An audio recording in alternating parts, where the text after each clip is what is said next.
U.S. House Speaker Mike Johnson says lawmakers should start returning to Washington right now after a small group of Senate Democrats broke a 40-day stalemate late Sunday evening and voted with Republicans to move forward with legislation that would end the government shutdown. It's unclear when the Senate will hold final votes on the legislation, but Johnson said the nightmare is finally coming to an end after the Senate voted 60-40 to consider a compromise bill to fund the government. I'm thankful to welcome you to what appears to be the beginning of the end of the longest government shutdown in U.S. history, as shameful as that is. It's after 40 days of wandering in the wilderness and making the American people suffer needlessly. Some Senate Democrats finally have stepped forward to end the pain. On Sunday, the U.S. Senate moved forward on a measure aimed at reopening the federal government and ending a now 40-day shutdown that has sidelined federal workers, delayed food aid, and snarled air travel. 3/5 of the Senate duly chosen and sworn, having voted in the affirmative, the motion upon reconsideration is agreed to. 8 Democratic centrists broke with party leaders to join Republicans in a 60-40 vote to advance a House-passed bill that will be amended to fund the government until January 30 and include a package of 3 full-year appropriations bills.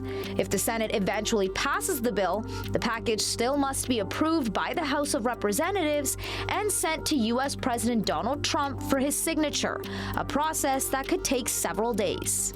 U.S. House Speaker Mike Johnson said the House of Representatives should vote as soon as possible. His statements come as the Senate prepared to reconvene today. At the very moment that they do that final vote, I will call all House members to return to Washington as quickly as possible. We'll give a 36-hour formal and official notice so that we can vote as soon as possible to pass the amended CR bill and get it to the president's desk. I'm stating the obvious to all my colleagues, Republicans and Democrats in the House, you need to begin right now returning to the Hill.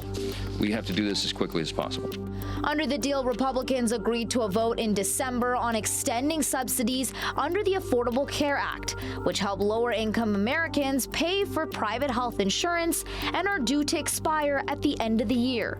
It's been a Democratic priority during the funding battle. The deal also includes reversing federal worker layoffs.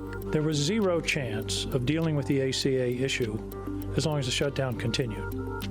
Now, I don't know, 50-50? But there's a lot better chance now than there was this morning. We have federal workers that were suffering. We have TSA agents. We have airport controllers.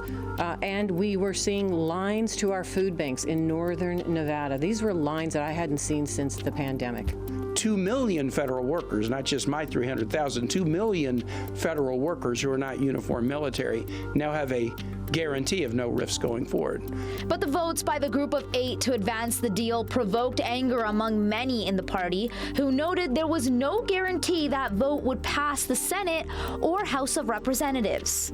So I cannot support the Republican bill that's on the floor because it fails to do anything of substance to fix America's health care crisis. It doesn't change the core problem here, which is we need to decisively address the Republican health care crisis on behalf of working class Americans, everyday Americans. Meanwhile, when President Trump was asked about the deal in the Oval Office today, I think based on everything I'm hearing, they haven't changed anything, and we have support from enough Democrats, and we're going to be opening up our country. It's too bad it was closed, but we'll be opening up our country very quickly. I'll abide by the deal. The deal is very good. but it's still unclear when things will return to normal for Americans. Since the shutdown began, airlines canceled more than 2,800 U.S. flights and delayed more than 10,200 on Sunday, the most disruptions in a single day.